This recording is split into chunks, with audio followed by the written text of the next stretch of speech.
up, everybody? Reaction Action Nation here with the World of Devin segment, and today we are here to react to my Horibal spelling from Oddest1Out.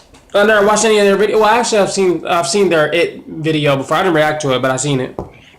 Pretty great A stuff. I'm not gonna lie to you. I'm watching this because it's trending, so I want to see what the hype is about.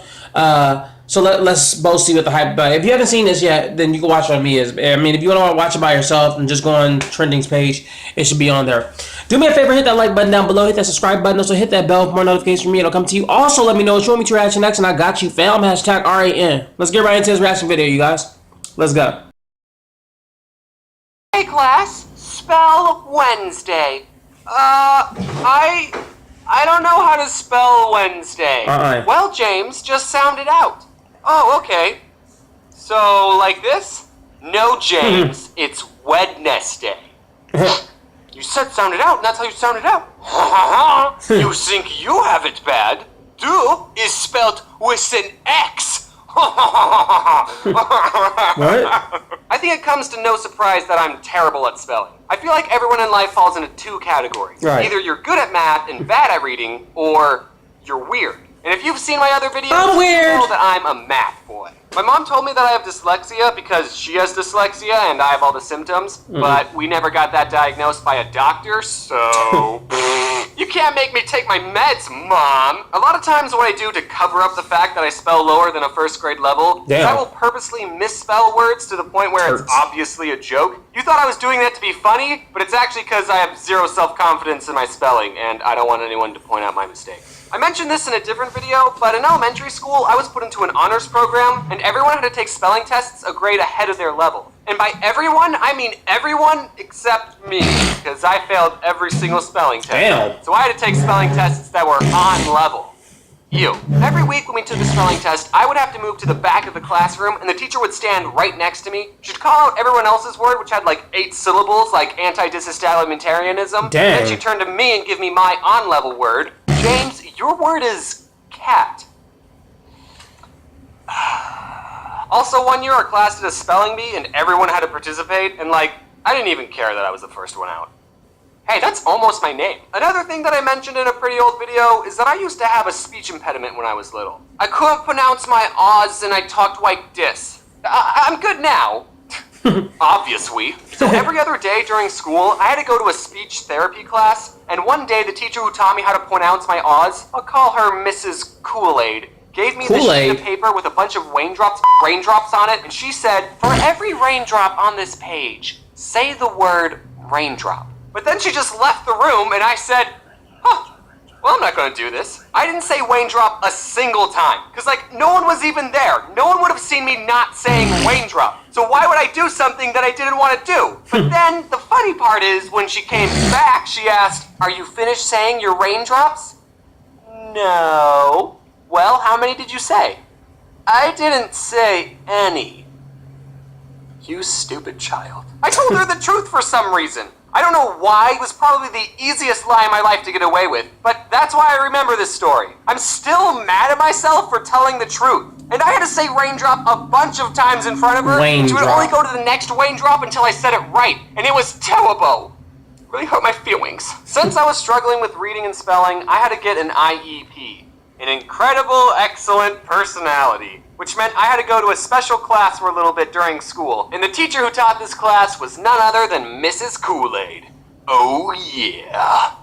I don't know why I said it like that. I don't remember anyone ever telling me I was put into a special needs class. I just remember going into speech therapy every other day, and then those classes slowly morphed into teaching me how to read and spell. I don't know, I thought reading this book would have helped me talk better. 2 other kids were in the reading class with me, and I remember the day when reading for me just clicked. Us 3 were given a simple sentence to read. It was about bees. It was so simple. It was literally just, to defend their hive from wasps, bees don't sting the wasp. Instead, they all crowd around the wasp and flap their wings to raise their body temperature, heating up the wasp until it dies. Wow. Then Mrs. Kool-Aid asked us, okay, how do bees defend against wasps? And the other 2 kids said, they sting them. And I said, what? No, you morons! Didn't you read this? The words on this paper have meaning when placed in a certain order convey information.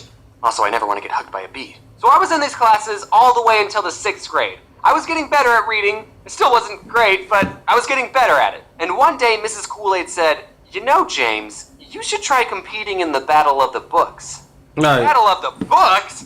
Battle of the Books? Battle of the Books! Finally, reading sounds fun! At my school, Battle of the Books was this competition where students were given a list of 4 books to read within a time limit of like 2 months. I don't remember how long it was. And after however many months it was, the contestants would sit in an auditorium and take turns answering questions about the books. And whoever got the most questions right would get a pizza party. And that's where the battle part comes in. We'd kill each other for pizza. Then there were 2 more rounds, each with 4 more books, so there was a total of 12 books you had to read. And we were allowed to be with a partner, so my partner was TJ. Hey TJ, do you remember Battle of the Books? Yeah man, it was great. Now you're probably thinking that 4 books in 2 months isn't that hard, especially since they're kids' books. But as someone who didn't read any books on my own outside of school, it was a challenge. Yep. But I discovered a way to cheat the system.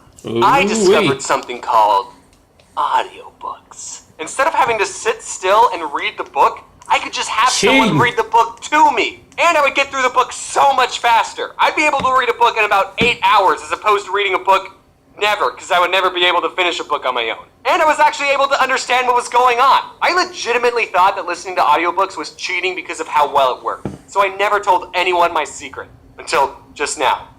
Please don't tell anyone. Also, I didn't just turn on an audiobook and start playing video games. No, I sat in my bed next to the CD player and followed along with the book, and sometimes I even took notes. I've wanted to talk about my love for audiobooks for so long, but I can't, because then people will think I'm getting paid by a certain company, but I'm not. Yeah, people always think people promoting and stuff. Instead of wasting your money on quality audiobooks made by professionals, you guys should all check out LibriVox.org, where you can listen to free public domain audiobooks, which means there's only old-timey classical books on it, like Aesop's Fables, which in my opinion is all you need. Anyway, TJ and I did the Battle of the Books, and for one of the rounds, TJ was sick, so I had to answer the questions all by myself, and I never forgave him for that. And also the whole time I was keeping track of everyone's points, and me and TJ got the most questions right. My math skills are finally being useful. I was already craving the pizza. After the last round, the teacher said, "Okay, I'll tally up all the points and let you all know who the winner is in a couple of weeks." But since I was keeping track of everyone's score, I already knew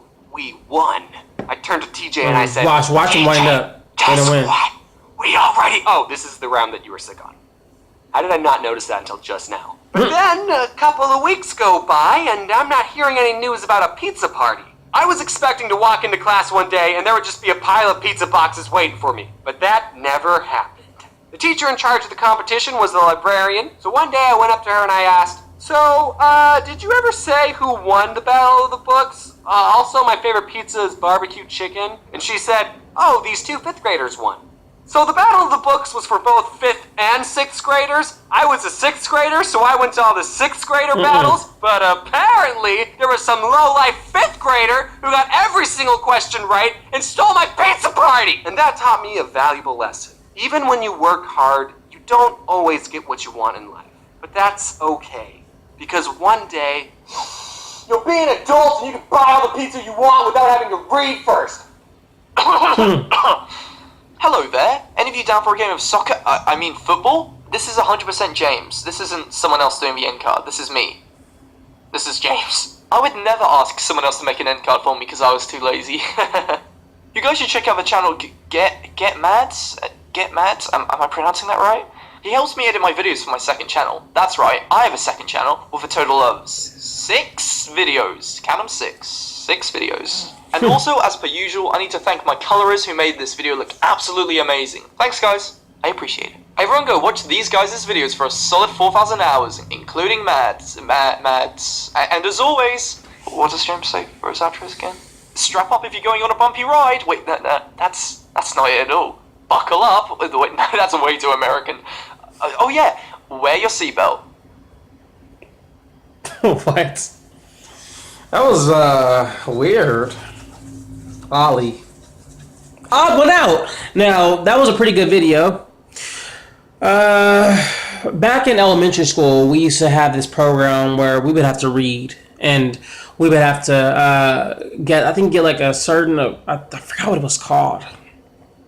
All I know is that ever keep me on the list of the kids' names on the list and be like, okay, this. If you do this, you get a pizza party. You do this, and I don't remember winning.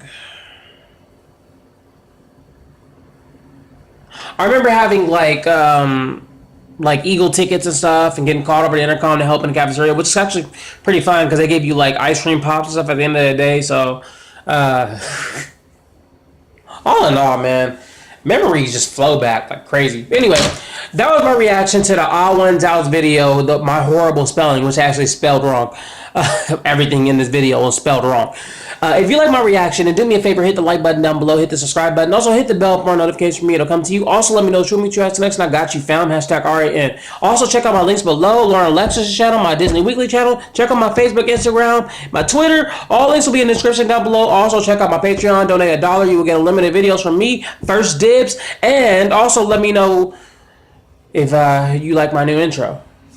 Till then, I say peace out.